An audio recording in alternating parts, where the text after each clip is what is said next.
CEDAW atau Konvensi Perempuan adalah satu-satunya hukum internasional yang melindungi hak-hak kaum perempuan. Indonesia mengesahkan CEDAW pada tahun 1984 melalui Undang-Undang Nomor 7 Tahun 1984 tentang pengesahan Konvensi Internasional penghapusan segala bentuk diskriminasi terhadap perempuan.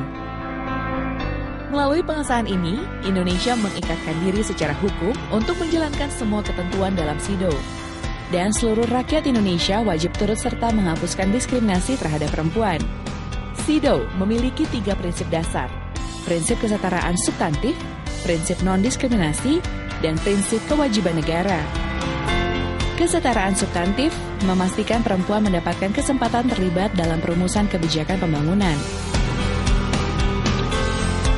Di tingkat desa di Jawa Barat misalnya, melalui Musrenbangdes atau Musyawarah Perencanaan Pembangunan Desa, kelompok perempuan terlibat aktif dalam merumuskan pembentukan Perda Kibla, peraturan daerah tentang kesehatan ibu, bayi baru lahir, dan anak balita.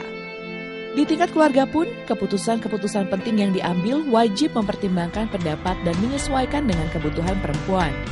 Keputusan memilih alat kontrasepsi, menentukan jumlah anak, atau jarak kelahiran misalnya. Keputusan semacam ini wajib mempertimbangkan pendapat dan menyesuaikan dengan kebutuhan perempuan.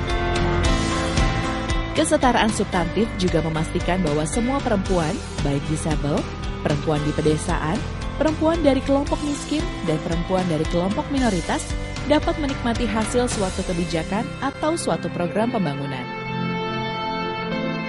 Ketidaksetaraan banyak terjadi karena adanya stigma atau label negatif kepada perempuan.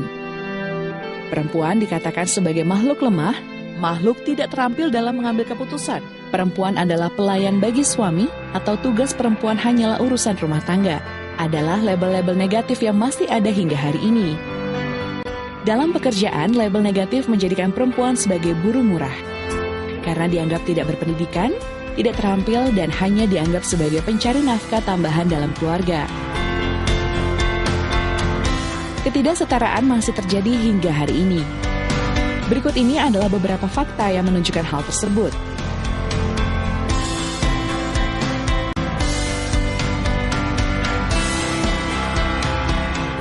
Kesetaraan bagi perempuan dapat dilihat melalui 3 pendekatan.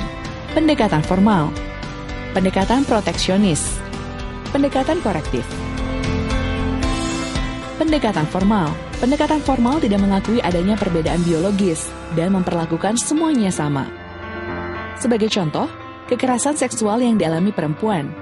Dalam pendekatan ini, perempuan harus menghadapi sendiri kekerasan seksual yang dialaminya. Pendekatan proteksionis. Pendekatan proteksionis mengakui adanya perbedaan biologis, sehingga perlu perlakuan yang berbeda antara perempuan dan laki-laki. Pendekatan ini menganggap ketidaksetaraan yang dialami perempuan sebagai suatu kodrat. Dalam contoh kasus kekerasan seksual muncul berbagai larangan bagi perempuan, seperti larangan keluar malam, wajib berbaju tertutup, dan sebagainya. Pendekatan korektif. Pendekatan korektif mengakui adanya perbedaan biologis dan keragaman, sehingga ada perlakuan yang berbeda untuk memastikan kesetaraan dalam hal kesempatan, partisipasi, dan hasil yang didapat. Dalam kasus kekerasan seksual terhadap perempuan, pendekatan korektif akan menciptakan lingkungan yang aman dan nyaman bagi perempuan. Misalnya untuk bebas beraktivitas di malam hari, disediakan penerangan jalan, transportasi aman, dan petugas keamanan, serta merubah pola pikir masyarakat untuk tidak melihat perempuan sebagai objek seksual semata. Dalam contoh adanya ketidaksetaraan jumlah anggota DPR Republik Indonesia yang didominasi oleh laki-laki, maka pendekatan korektif melahirkan tindakan khusus berupa aturan 30% kuota bagi perempuan dalam pencalonan legislatif dan kepengurusan partai politik. Sementara angka buta huruf yang lebih banyak terjadi pada perempuan, maka pendekatan korektif akan melahirkan tindakan khusus berupa program penghapusan buta huruf yang ditujukan untuk kelompok perempuan. Konvensi CEDAW mengadopsi pendekatan korektif untuk digunakan sebagai prinsip dasar pemenuhan hak asasi perempuan.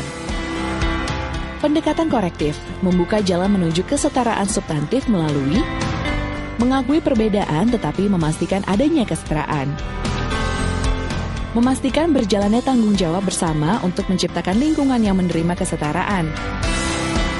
Memastikan terciptanya hukum dan kebijakan yang berperspektif gender.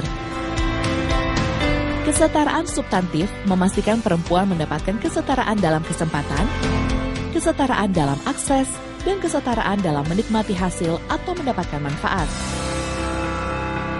Demikianlah penjelasan tentang kesetaraan substantif, satu dari 3 prinsip yang ada dalam SIDO.